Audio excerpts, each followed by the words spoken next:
Okay, apologies for the late start here, everyone.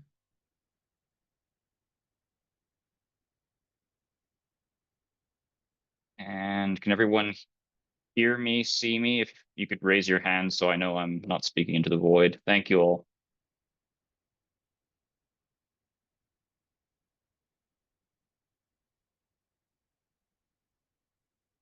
All right, and I'm going to add my co-presenter this month, Laura Malone here, who did not have a panelist invite until just now, but now does. And we'll get started here as soon as she gets set up and everyone is joined in. Uh, and I will get these slides pulled up and ready.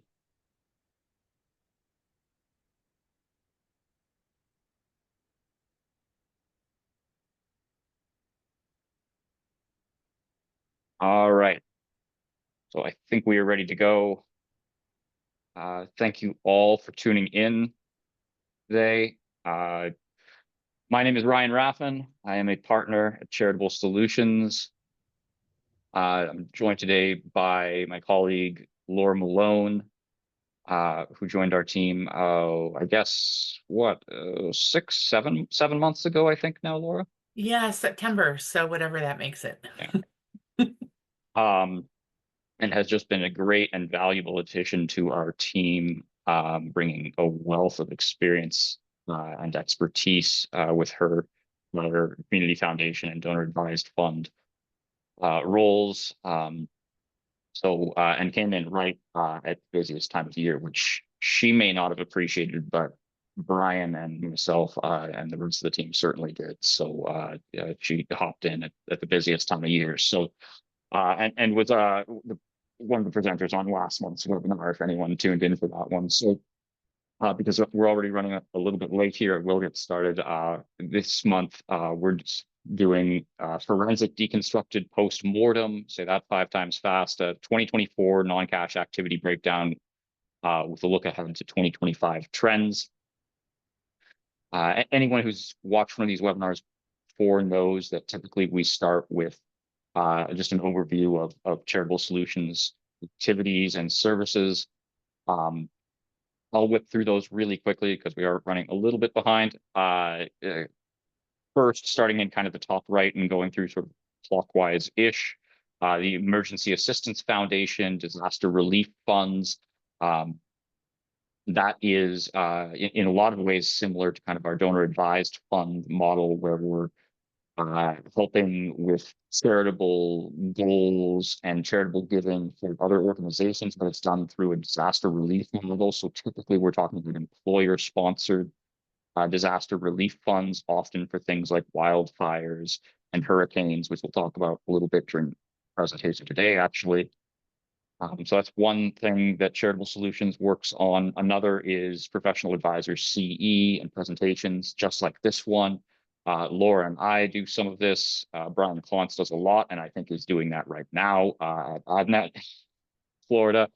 John Severson does some, Brad Caswell, Russ Willis, Paul Casperson. So a whole bunch of our team is doing these types of presentations at individual planned giving roundtables for individual charities and at larger conferences as well. So that's you'll see a lot of us doing that kind of presentation. Charitable gift annuity risk management. That's typically where we are looking at the gift annuity pools for other charities and just evaluating either pool health overall or doing reinsurance for particular contracts. I don't work much on that myself, so I'll probably leave it at that. Charitable appraisals, very busy at this time of year, particularly cryptocurrency appraisals, which Brian has always done a lot of, and I used to do a lot of myself. But our pitch for the charitable appraisals is if you can give it to charity, we can appraise it. So it's not limited to just cryptocurrency, business interests, real estate, I for some reason get a lot of questions about appraisals of fine art and collectibles, and you know why I get those questions because I don't do those appraisals, but I get a lot of questions, those questions, so I just refer those onwards to our appraiser who does do them. And then moving more towards what we're talking about today, National Gift Annuity Foundation, you know that's seen a lot of growth historically, and is included in some of the summary info that I'll go over. We're over 1,000 contracts in the pool there, 90 million in assets, so quite a large pool. And then finally, non-cash asset risk management. Some of that is consulting with charities that are accepting non-cash assets themselves. But most of what we do and most of how Laura and I spend our day is working with our own donor advised fund, Decami Foundation, which exclusively accepts non-cash assets. And you can see $5 billion in total gifts completed over Decami's lifetime over the last 20 plus years. I like to think and imagine that that gives us a pretty good sample size and kind of an overview into trends and activity and maybe some ability to kind of forecast where things are going, which is really kind of the launching pad for today's presentation, is sort of based on what we've been seeing, where do we think things are going. So that's really the core of what we're going to talk about today. With that in mind, an overview of what we saw last year in terms of donation activity, very, very high number of donations at nearly 300, 640 million in total value. So still a very high average value. Quite a bit of that on the cryptocurrency side. Business interests, however, still the largest chunk at 124, and that does include a mix of things like startups and closely held businesses, but also partnerships, some of which are really real estate investments, and S corps, which might be classified as LLCs. So you're kind of seeing a pretty even split between C corps, S corps, and LLCs among the 125, because some of these LLCs are really S corps in disguise. So that's what we saw in terms of overall activity. And one thing I will highlight there, cash number 28 million. I know I said we do non-cash assets. We're seeing 28 million in cash listed. What does that mean? I'll talk about kind of how that fits into the activity we've seen historically. We've seen some areas of growth. So with that said, a very quick agenda here. Really just going to work through this in what I think, and I think Laura agrees, is a pretty intuitive way, sort of talk about what we saw in terms of 2024 activities or commonalities, and whether we can divine any kind of underlying trends, any underlying attributes based on that donation activity that were maybe driving those gifts. And then see, okay, what have we seen so far in 2025 now that we're nearly through the first quarter, only a few days left in Q1. And then what do we expect for the rest of the year based on this activity year to date 2025, what we saw in 2024, and what might be the opportunities, which is how Laura will close us over, is sort of based on all of this, what are the opportunities for charities that we think might present themselves in 2025, the rest of the year, with bulk of the giving yet to come based on our normal experience in most charities with a year end at the end of June, or at the end of the year for the busy season. So we'll just dive right in. 2024 noteworthy donations. I'm not going to go through really individual gifts here because we did cover that, or at least some interesting gifts in the last 2024 webinar at the end of November, right after Thanksgiving. So those gifts were interesting for various reasons, and in some respects, you could kind of tease out trends, which I think I said at the time. But it didn't capture anything that we saw in December, which was a huge chunk of the giving activity, and really kind of crystallized a lot of commonalities among these different gift types. One thing that Laura and I saw a lot of, worked on a lot of, each of us separately and together, was large commercial real estate donations all across the country, and really of all different types of commercial real estate. When we think about multifamily housing, we saw some of that. We did see multiple retail office space type gifts, along with large plots of land for commercial development. Saw quite a bit of that. Um, and I think that ties into sort of the opportunities that we tended to see. May jump ahead here to the farms, because I think that is maybe operating in parallel to the commercial real estate. I hadn't thought about this until we started to get ready for the webinar, and then I realized, wow, we really did see an unusually large number of gifts that had to do with ag, I would say, kind of more broadly. So in some cases, that was just a kind of classic gift of farmland. Um, but in some cases, it wasn't the farmland itself; it was the farming operations. We saw a couple gifts like that, where it was the business itself, and even a ranch land gift, which is a little less common than farmland in my experience. All of these gifts were popping up in ways that I wouldn't have expected a year ago, and I don't know enough about ag personally to know whether that's representative of uh, certain conditions in the agricultural industry, but there was a lot of uh, donation activity related to farming broadly. So that was very interesting. Yeah, and Um, I think part of that, Ryan, too, mhm. is not only symptomatic of the market conditions, but also the demographic conditions. I mean, I think, at least with one or two of the things that I had worked on, in particular with the farmland, you know, they were farmland that was being leased to tenant farmers. And, the family was transitioning to a point that they really didn't want to be landlords of that farmland anymore. It had been inherited, or the family had just tired of being tied to the business if they weren't directly doing the farming themselves. So I think some of what we're seeing, and I think it's kind of indicative of what we'll talk about as we go into 2025, is you have that convergence of not just the market activity, but that demographic activity with the wealth transfer wave that has been talked about for so long. And we start to see pieces of that as we go through. Yeah.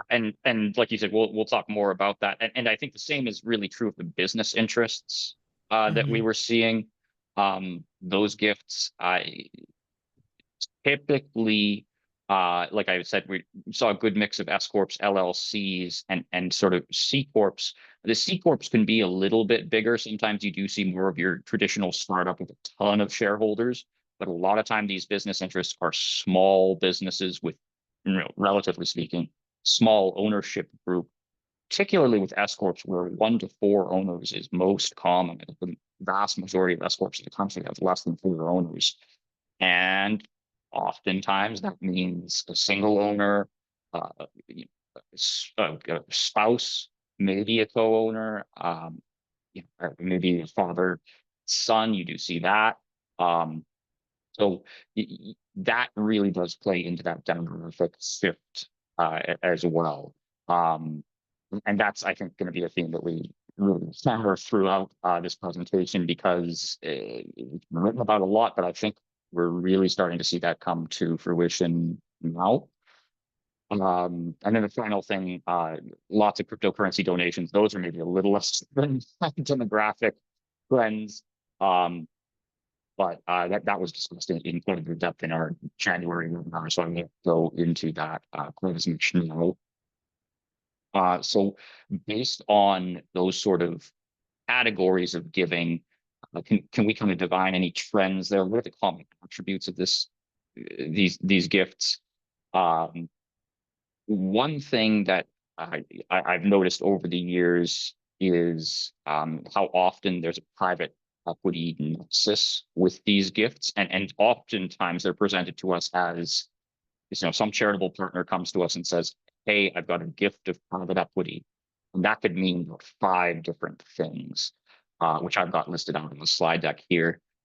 But I think the point for the purpose of this webinar is that because it can mean so many different things, we can see how many different avenues there are for charitable giving when private equity is involved. It could be a gift from someone associated with the fund, whether that's their carried interest or an LP interest. It could be someone who's an investor giving an LP interest. It could be someone working at one of these companies that is being acquired or even has already been acquired by private equity. So we do see that driving, giving opportunities. And of course, the M&A activity itself um, is often providing the motivation for donors where they have potentially a big income year, a good opportunity to donate, tax need for a big deduction on an appreciated asset, regardless of kind of how they're coming to the donation via the private equity lane. The PE M&A activity is really the mechanism which I think pushes a lot of these charitable giving uh, conversations when it starts with, oh, there's a gift that involves private equity. So um, I think PE is it has historically been a big part of this. We saw that certainly continue in 2024. And that was often the case when we talked about those smaller businesses because of the types of business that private equity often likes to acquire. Um, Also in the mix here, higher interest rates. It's in the news basically every day. It has a broad economic effect. One thing I think that charities should be mindful of is certainly high interest rates impact real estate donations and the real estate market, but they do have an impact on stock donations as well. And higher interest rates can make stock donations uh, maybe less appealing because contrary to PE activity, high interest rates will usually have a negative impact on M&A markets because it's increasing the cost of lending. And just like with real estate, increased cost of loans means overall less activity.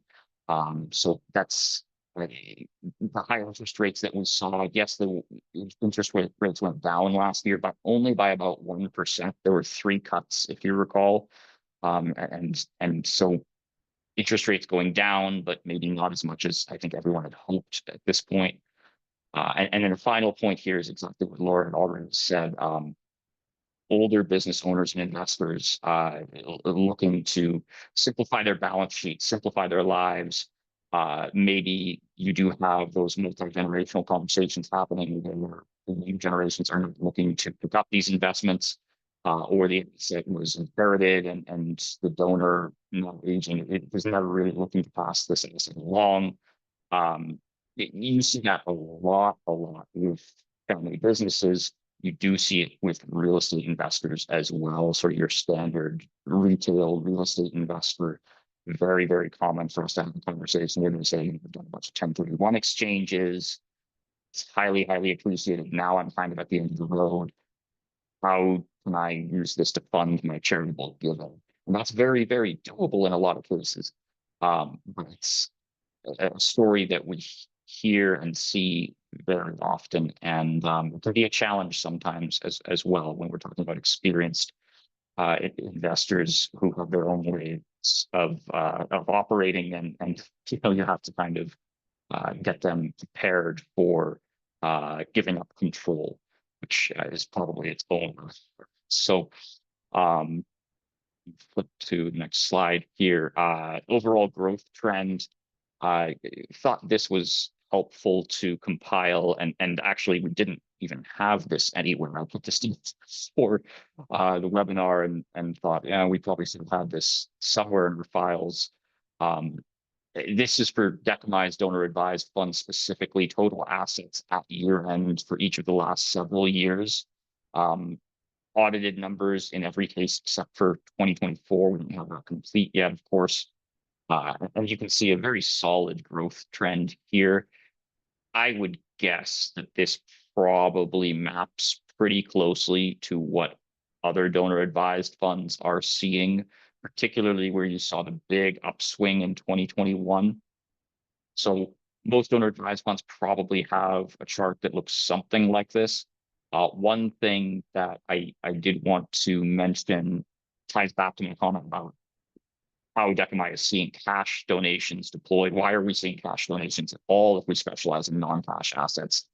I think those cash donations are part of why you're seeing an upswing here, because what we've encountered, and this really is a trend that we saw continue in 2024, is donors with sophisticated investment backgrounds looking for alternative investments inside their donor advised fund. That's a conversation that has grown and continued over the last 5 years, I would say. And there is a lot of appetite out there for donors who are looking to get alts in their DAF, and whether that is, again, private equity type investment or real estate type investment. That kind of thing has traditionally been more challenging for donor advised funds to offer, maybe reasonably and understandably so. But that's kind of what we specialize in anyways. So we're getting more and more cases of donors coming to us and saying, if I give you my cash, can I invest in this alternative investment inside my donor advised fund? And so I think that's why we're seeing these total assets swing up, in addition to just overall growth within the DAF industry.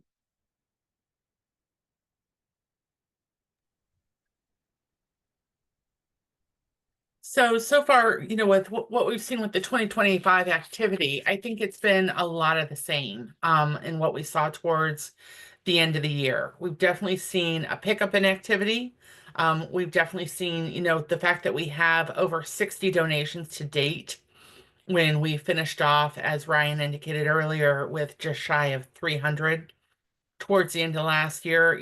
We're still on that speedway, so to speak, of activity. A lot of repeat donors in several cases. Some of it has been real estate where the donor has had, one or two properties in their portfolio, or it's been an inherited portfolio where they've inherited a number of properties that mom and dad used to manage, or in some cases we've seen where it's been business owners where they might have had a partial liquidity event early on that they came to us to help with that, and now they're in that secondary phase of that liquidity event, and they're looking to move forward with repeating that similar exit strategy because it worked so well the first time. But also to the idea of group donations. As Ryan indicated, oftentimes you see the birds of a feather analogy, as I like to call it, that, a business owner will look at this strategy, talk to their business partners about how they're looking at exploring this strategy, and then other business owners will jump on board. And we've seen that not just with, family members that are in a business together, but also partners that are not family in that scenario as well. I can remember from my previous history with working in this space that we had at one point, we had a group of 12 different business owners that all deployed this strategy because they all thought that it was such a great fit for what they were trying to do. And the benefit to that, and the benefit of what we see oftentimes with us is, and I'll use that group of 12 as an example, all 12 of them had different philanthropic intents. So, and I'm just going to make up organizations, but one or two might have been a faith-based organization that they wanted their proceeds to go to. One or two might have been their community foundation that they wanted their proceeds to go to. One or two might have been their place of worship that they wanted those proceeds to go to. And some might have been other, favorite organizations of charitable intent that they had. There's no way that those 4, 5, 6 different individual organizations could have participated in that strategy. Most of the nonprofits wouldn't have been able to do it in their own space, but also too, the other business partners, the other buyers wouldn't have wanted to entertain with dealing with, multiple charities in that space. So the idea that, all of them operating together under one charitable umbrella is really what helps to get that accomplished in those circumstances. But also too, what we see is really tied into that corporate social responsibility bend that we're seeing more businesses getting engaged in, and the idea that there may be the different areas where they may get involved as a company. It could be that they're supporting the idea of their employees donating some of their privately held stock, when they're going through a transition or when they're retiring. We've talked with a financial institution that's doing that with a number of their key employees that have privately held stock. We've seen that with, ESOP employees that as they're retiring, they may redeem some of the ESOP shares back to the company and be part of that. But then we're also seeing as part of that general branding strategy where they're looking to do some kind of company sponsored activity where all their employees can participate in philanthropy through that group donation concept. We're still seeing a good bit of crypto activity, probably not to the pace that we were towards the end of 2024, but still seeing a fairly good amount of activity in that space as well as we go through that. One thing I'd add, just regarding the kind of group donations and the flexibility there, Laura, I mean, you're exactly right. And it's so often you can't bring in, a half dozen different charities to do private stock donations in a timely way ahead of the transaction. It just doesn't work for so many reasons. Um, and the other thing that I think is appealing about these donations is that these business owners may have charitable intent broadly. They Hmm. may have an incentive to give, but they may not know the specific charities that they want to give to yet. Yeah, And you can still do a donation to a donor advised fund ahead of time as part of this larger group, and sort of defer your specific charitable planning until the dust settles, until the business is sold and the DAF is funded with cash, and that can work just as well. So I think it is appealing for some donors who find themselves in that situation. They just hear that their partners have these grand charitable plans, and they think that sounds really cool, but I don't yeah, know what I want to do. That doesn't matter. They can still give now. They can still yeah. give, right ahead of the transaction with their business partners. And we do see that surprisingly often. Yeah, and I'd say a good parallel to that is, I was in a plan giving presentation with a couple colleges and a couple national organizations a couple weeks ago, and one of the comments that was being made was the idea of the estate gifts are the largest gifts that donors will often give. This is another one of those strategies. And while that business owner may support their favorite organizations to the tune of X dollars every year faithfully, when they're going through this liquidity event, oftentimes these business owners, this is their largest activity, their largest paycheck that they're going to be getting. So they're not ready to make that decision of to what capacity or what level they want to support their favorite organizations, or they might want to use those dollars to annuitize how they support their favorite organizations. And that's another part of it too, is really just kind of controlling that spigot, so to speak, and how they distribute those monies. And that's where the donor advised fund can come in handy as well. Continuing on Um, with more of the expectations, as we've talked about real estate, we are definitely seeing that activity continue. We're definitely seeing as, more folks are getting into rentals and trying to sell out of those rentals. Ryan mentioned briefly the idea of the 1031 exchanges, and I often refer to that as the idea of jumping off the 1031 train without breaking your neck. You have all this deferred capital gains that the owners are trying to get out of. With the interest rates, it's still likely to see that there's going to be activity going on. But again, coming back to those demographic transitions, a lot of what we're seeing now is driven by some of those events that are not necessarily market related. The business owner is just generally tired, or the real estate owner is just generally tired, or it's been, like I mentioned before, a portfolio that was inherited that the kids don't want to be a landlord the way that their parents were.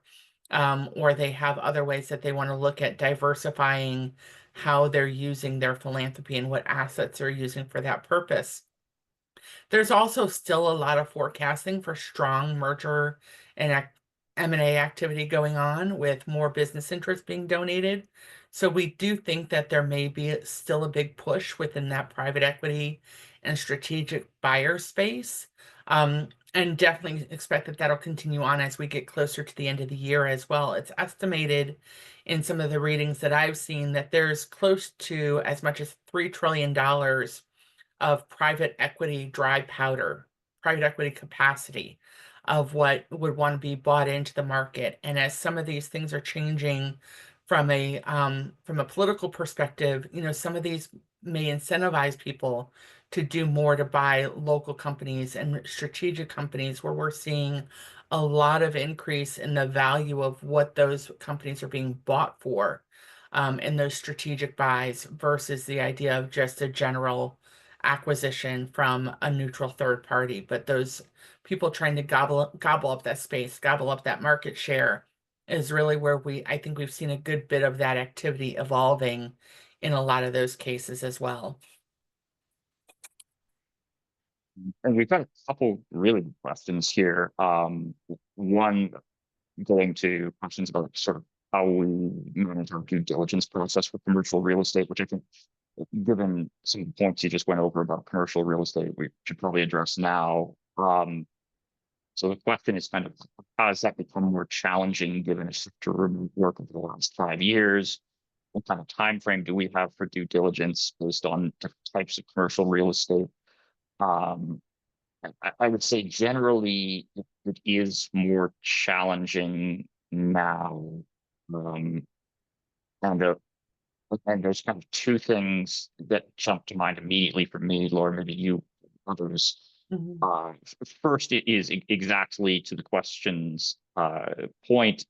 With remote work, you do worry about occupancy because that is so vital to commercial real estate.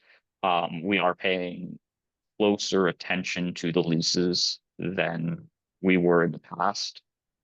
The other part of this is, as we've already got on the slide, um, loans, because those loans may have been put in place in a low interest rate environment. As those loans start to come due, that becomes a real challenge broadly for commercial real estate. But when we're being approached about taking a piece of leveraged commercial real estate that has a loan that is coming due in the next 6 months, 12 months, 2 years, that puts real sale pressure on us. And the donor has to understand that. And we really have to understand what sort of looks like with the debt in play.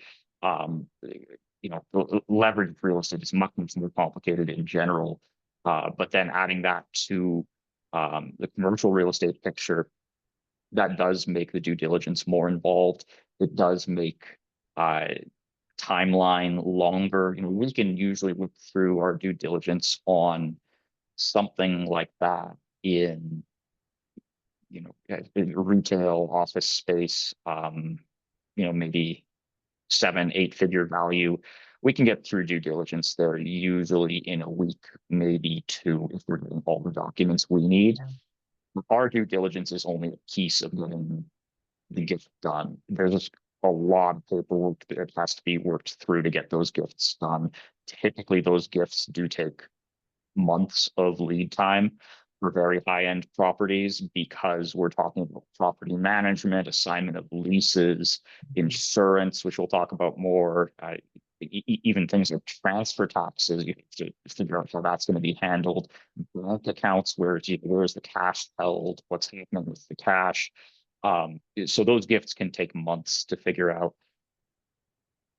Yeah, and I would even say, Ryan, if you recall with one of our gifts towards the end of last year, because of the nature of the property that was more industrial in nature, we were, luckily the donor was very entrenched in his local community and in that real estate space, but we had, a phase one environmental done at breakneck speed. I think we got the phase one turned around in 2 weeks, which normally would be longer. Because we felt like we needed that from a due diligence standpoint. And like I said, we were fortunate that the donor had the relationships that they had, that they could help grease the wheels on getting that turned around quickly so that they could get that year-end donation. But, there is definitely different pieces that we're looking at that might be a little bit more unique than the residential transactions that we do, where we could have that due diligence done in 2 to 3 days. And actually, that's perfect time because someone just followed up with a question about differences between more office retail real estate versus industrial warehouse space. And certainly, I think environmental. I think you'd agree that's probably the big difference. We're much Yeah. more concerned about environmental risk on the front end with warehouse and industrial space. It needs significantly more uh, diligence, and perhaps would include something like the new phase one, like you just mentioned, we have to get. Um, and that actually gets reflected on the sales side as well, because just like we're worried about that, so is the buyer. The way CERCLA liability works, it's retroactive without regard to fault. Anyone on chain of title can be liable for environmental issues. Um, so the buyers are worried about environmental risk as well. And so a phase one is almost always part of this conversation, whether we're getting one on the front end or the donor has one already. And perhaps there's even something like a phase two. Usually avoid a phase two if you can. But that is, I think, the big difference there. Um, Hmm. let's see. Um, and turning more to sort of tax and economic expectations. Um, this was just last week as we were looking at and getting this webinar ready. There was the monthly Fed meeting. They're currently indicating they expect 2 rate cuts this year. So you would expect that to translate to a decrease by about 0.5% overall in the benchmark rate. So interest rates will be still higher than they were 4 or 5 years ago. So that everything that we saw last year, I don't, in terms of how it was affected by interest rates, I think things will maybe a little bit better, but it's not going to change a lot. One thing that, of course, is in the mix is the expiration of the Tax Cuts and Jobs from 2017.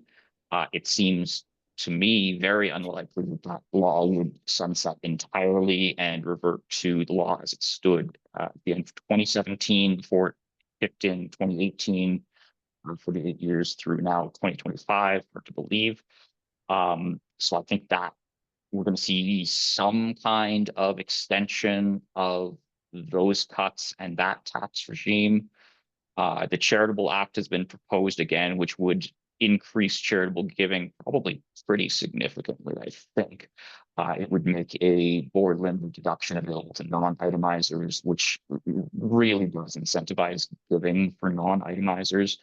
With the standard deduction so high, of course, as a result of the Tax Cuts and Jobs Act, I mean, it's going to be $30,000 for 2025. Married couples filing jointly, of course, $30,000. Most people are now in that non-itemizer category, so the Charitable Act really potentially could have a big impact on charities.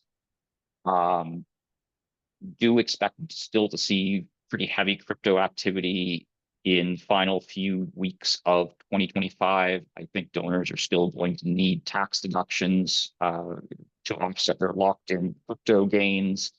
I think a lot of crypto donors will probably take some of their gains off the table this year. Um, Although I got to say, I'm really not counting on this proposal for no capital gains on crypto. There's just been so many proposals to take tax off the table for certain types of income, including, I think, not limited to tips, overtime, and Social Security payments. I just can't see Congress delivering on all of those proposals. And the crypto lobby, I think, is probably the smallest, certainly the smallest block of voters compared to the trade groups who are supporting things like no tax on tips, no tax on overtime, unions involved there as well. No tax on Social Security. I just think there's going to be a lot more grassroots support for those types of tax reform. I don't think no capital gains on crypto assets is going to, is my guess, which would incentivize more charitable giving. As we think about kind of the good stuff, I thought it was inevitable that we would get a question about the possible bad stuff, including the simple question of what if there's a recession? That would potentially cause a real downturn in charitable giving. You would see less appreciation, less embedded appreciation in assets really across the board, lower multiples on businesses, making them less attractive to sell, more attractive for buyers, but less attractive for sellers. And the sellers, of course, are the donors. The less appreciation on real estate, which make them less appealing for the donation. Sale looks better for donors there. Certainly, recession is going to basically wipe out crypto activity. With that said, charitable gift annuities do look pretty good in a recession to a lot of donors. That fixed guaranteed payment, very, very appealing for donors, particularly older donors who might be concerned about maintaining a fixed payment. Um, it's going to be something that everyone is going to be keeping an eye on. Is it possible that the DAF regulations still in their proposed form could get swept into the new tax law? I suppose that that could happen. It does seem odd to me that we didn't really hear anything else about the DAF regs after about a year ago. Um, Carried interest reform. This came up in 2017, and I think it is much more vulnerable in 2025. I think there's more bipartisan support for removing the beneficial tax treatment of the carried interest in the private equity, real estate development, hedge fund, venture capital space. Any of those more institutional investors, fund type investors have the benefit of that carried interest to sort of incentivize management of those funds. But I think that favorable treatment may go away in this round of tax reform. And then finally, something that we mentioned we were going to talk about, natural disasters, totally different from sort of tax and financial conditions. Unless I guess you're thinking about insurance as an industry, these are not going away as we've seen mostly on the West Coast. Wildfires is a serious problem for real estate. In the Southeast, hurricanes have been in the news seemingly every August, September, October over the last few years. And these are a real problem for real estate donations in those areas where the risk is higher. Insurance is more expensive, tougher to find. It's something a charity needs to plan for well ahead of time. You can't count on being able to just find a policy same day as you get the gift. That's just not realistic if it's in this kind of area where there might be any kind of fire risk or hurricane risk. We have a ton of time here, so I've heard a near horror story, which is basically that when the California wildfires earlier this year were in full force. Unfortunately, I did realize that we had a property that was quite close to where the fires were. And as I looked up the mandatory evacuation zone, I was dismayed to find that the property was inside the mandatory evacuation zone. Um, Very, very valuable property. And thankfully, the fires did not get that close to it. But you know, that's something that is very, very concerning. You have to have the insurance in place for real estate where that's potentially a risk, and the insurance is tougher to get. I mean, yeah, these insurance underwriters are often declining to issue policies in these markets.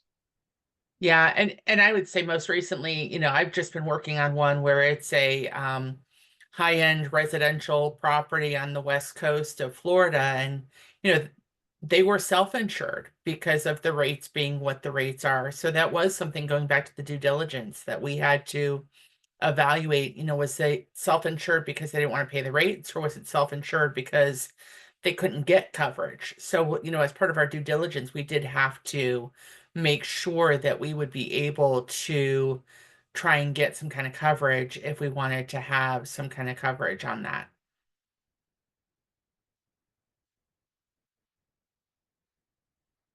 So as we move over to the plan giving the opportunities for 2025, a lot of this is some things that we've touched on briefly, and I'll point out, I think you can see it in the Q&A responses that John Severson's was kind enough to point out that they have a webinar coming up with the American Council on Gift Annuities and using non-cash assets to fund charitable gift annuities coming up soon. So please stay tuned for that.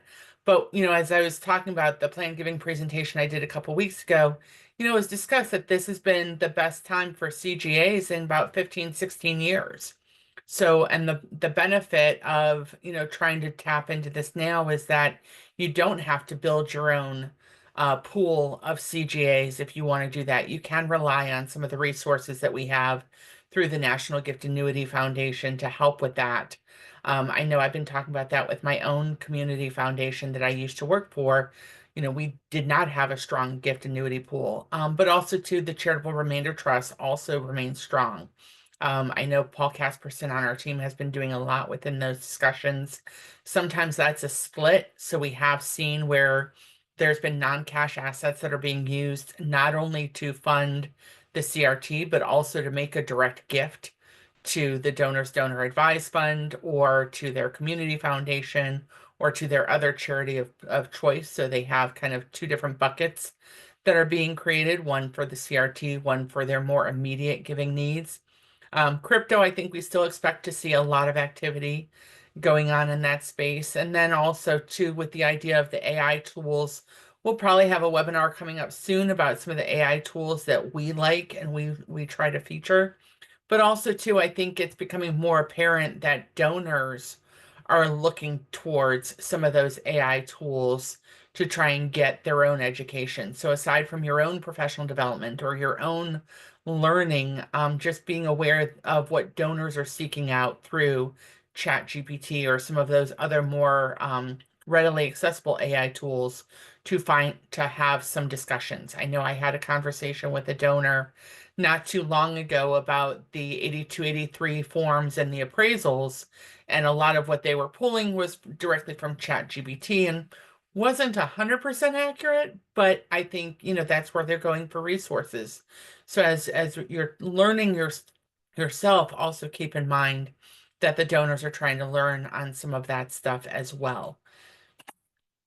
And then continuing on to the opportunities, really looking at reframing some of those donor advised fund opportunities and the idea of how you're interacting with your donors that have donor advised funds. And I think this is an area that I know coming from a smaller community foundation and some of the local nonprofits in my own backyard, where a lot of nonprofits tend to struggle and how they're documenting the gifts from donor advised funds, how they're stewarding donors who make gifts from their donor advised funds, and how they're talking about the idea of, yes, please, when you give to us, remember to give to us from your donor advised fund, because I think there's a lot that's going on. We talked earlier in regards to the charitable giving space and the idea of why, for especially real estate or closely held businesses, why the donor advised fund might make sense rather than trying to spread the wealth among 10 or 12 different organizations. But I think bearing in mind that, there's a lot of capital there that donors might not think about it unless they're told about it. So the more you can tell about your donors about, hey, do you have a donor advised fund? How do you use it? How can we help you use it? Where do you want to hear from us from? And really doing more in that outreach can be extremely beneficial. I know in talking to some of my peers at that webinar a couple weeks ago, they all have strategies where they promote to the public, don't forget to give to us through your donor advised fund, and thinking about how you can really work on embracing that strategy as something that can be beneficial to your organization rather than something that might be getting in the way of your fundraising. Next slide, please, Ryan. And then also to think about how you relate to the business owners and more than just that sponsorship context. I think about, we have a local business in my own backyard that they do a lot of donor matching with their employees. So for every employee that makes a gift to a nonprofit, they do a 2-for-1 match. And they did a survey recently of their employees, and their employees wanted to have more opportunities where they could learn more about local nonprofits. So think about how you can be a partner to your local business owners and how you can start to really be building that relationship in case they come into an opportunity where they may be solicited for acquisition in the M&A market, or they decide that they want to retire. They might go into those exit strategies. There's a lot of traction that we're seeing in regards to certain markets that are targeted or more likely to be targeted in regards to M&A acquisitions. And I think those are the ones that we're really seeing are those strategic buys where you're seeing double-digit EBITDA offerings that are being offered with a lot of these businesses. And I know we had a question earlier about the idea of asset sales versus equity sales. And more often than not, I think what we're seeing is we're seeing the donation of the equity, but then especially within, certain industries, that sale might convert into an asset sale. So that is where we are seeing that, and looking through the idea of the blue collar companies and the manufacturing, more often than not, that may be more of an asset sale. We might get it as equity, but we might be selling it as an asset sale and then unwinding, our involvement in the LLC or the S corp or that entity at a later date. I know, Ryan, you might want to touch a little bit more on Yeah. that. Yeah, and I'm glad you got to that because that's I was thinking about the question from kind of a different angle, but you're absolutely right. We do see that more often. So the donation of equity, the exit is realized as an asset sale. And I think the reason for that is what I was thinking is when we think about a donation of assets by a business, first you typically have to have the business itself be taxed as a partnership. If it's taxed as a Mhm. corporation, you don't see that done very often because of the limited charitable deduction for corporations. With a partnership, you will see it and you can see it, and sometimes we do. Most often, it has to kind of fit into a couple of boxes. Typically, you need a really small ownership group, a small, meaning typically a married couple, I would guess is most common because they have the same charitable goals, they're on the same page, or maybe a parent and one or two children. The issue with a partnership donation is that all the partners have to be on the same page because the deduction is flowing through to each of them personally, and they're all participating in the management of the partnership in most cases. So you really need to have everyone aligned and agree on what the gift is going to look like. And then when the gift itself happens, well, you don't really see a gift of something like inventory by the business or tangible personal property. Most often the asset that's being donated is real estate that is going to be tied up in this larger sale of the business, whether it's a sale of equity or a sale of assets. The real estate is often held in an LLC, so you have the top of the partnership and it owns a bunch of LLCs, and then one of those LLCs would then be given to us, and then we are then taking part in the sale. That can be done. It's complicated because now we're talking about real estate donation rather than a business donation. So we're switching again to that kind of commercial real estate discussion and due diligence. Um, and we've got a gift by a partnership, and potentially we have some related party issues because typically these buildings that are in use by the partnership have some kind of lease with the partnership and some and that's a related party transaction. So now we have to get comfortable with that. So it is doable. We see it sometimes, but it's more complicated and certainly it's not quite as common as a donation of equity. Like what I was saying. So that's what I would say as far as sort of the donation of assets by a business. And we're happy to take any other questions. I know we're wrapping up at the top of the hour. I know that Russ Willis is listening in, and thank you for that, Russ. And he had mentioned that there's a lot of pushback from the sector on the DAF regs, and that now we're under that regulatory freeze, so that probably makes it even more uncertain what'll happen with that. But we're happy to entertain any other questions that anybody may have.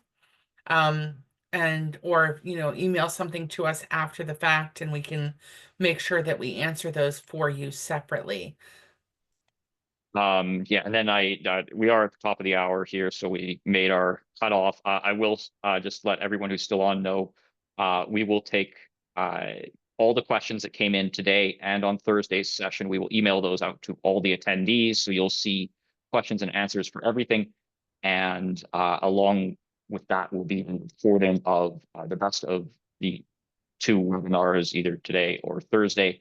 So there'll be a recording there as well. And then we do have all of the webinars available via our website, but I think it just redirects you to YouTube and you can see all the webinars from the past few years at this point. So thank you all for tuning in, and really hope that this was helpful in terms of sort of looking back at past year plus of giving and seeing where that might take us in the next 9, 12 months. Thank you so much, folks.